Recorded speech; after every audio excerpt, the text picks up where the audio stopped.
Hi, this is Sandra from freedomsuccesscoaching.com and welcome to my video blog. Today I want to talk about something that's really common amongst my clients, and that is the feeling of being stuck. Stuck not knowing what to do next. Stuck not knowing what you want to do next. Stuck not knowing whether this is the right thing to do. Stuck not knowing to do this or to do that. It's like being stuck, being trapped.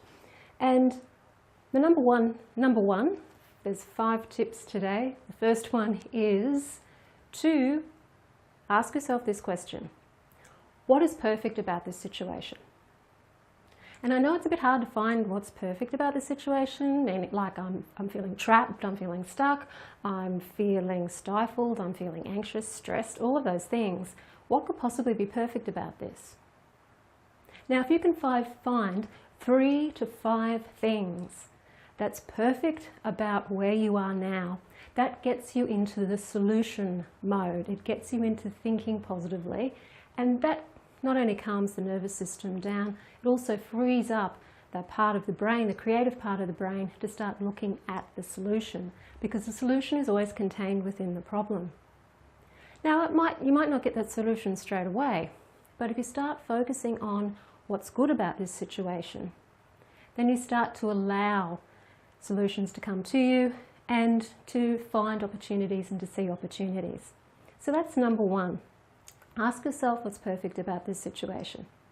Now, for example, something that might be perfect about it is that maybe you get some time to be creative. Maybe you get some time to do something else to take your mind off being stuck that you've been putting off because you've been too busy worrying about being stuck.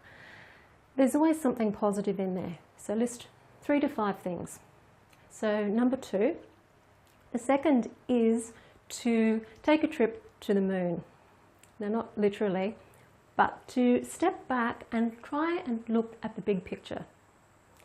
Sometimes we get caught in the detail of things that we do not see the bigger picture.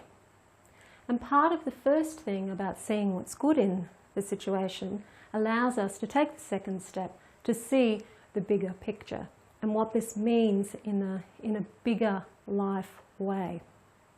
Not just the little details that we're getting stuck over. The third thing is to use your subconscious mind. Use that brilliant brain of yours.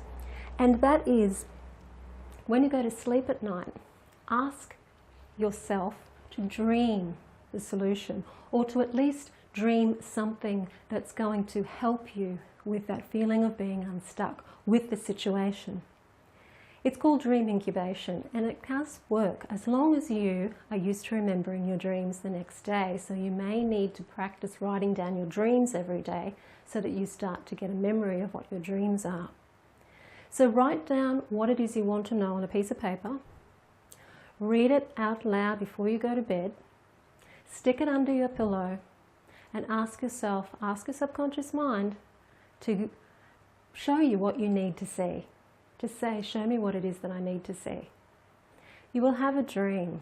If you wake up during the middle of the night, make an effort to write any dreams down. You don't need to analyze them until the next day, but write them down. They may not make sense to you. Write them down anyway. Because you can always go to somebody who maybe can interpret the dream if you can't, or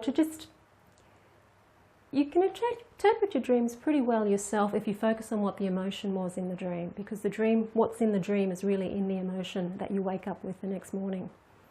So have a look at your dreams. Use your dreams. Use that part of your brain that will give you that solution. Number 4 is to stand in your truth. Don't hide feelings from yourself that may be unpleasant. Don't hide your frustration, your anger.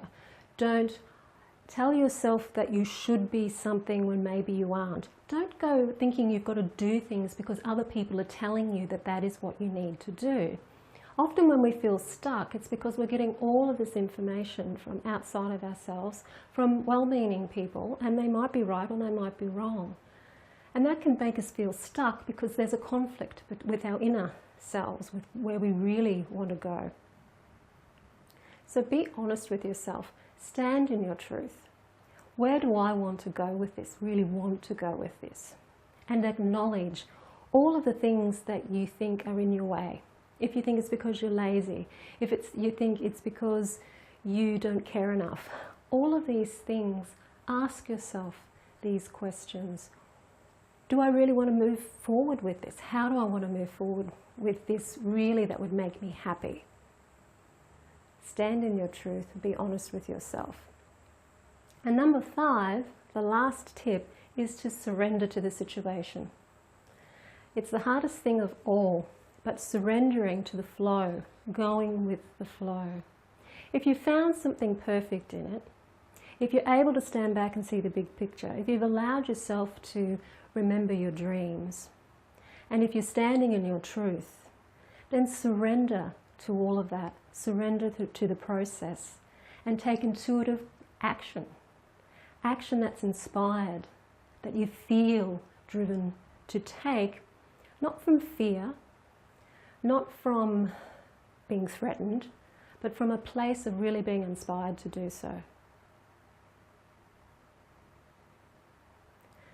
Now, that is 5 tips to help you become unstuck. It won't necessarily happen overnight, but if you keep practicing those 5 steps, you'll find that you'll start to experience opportunities and solutions, creative ideas that will come your way. So that's all from me for today. I'm Sandra from freedomsuccesscoaching.com, and I'll see you in the next video.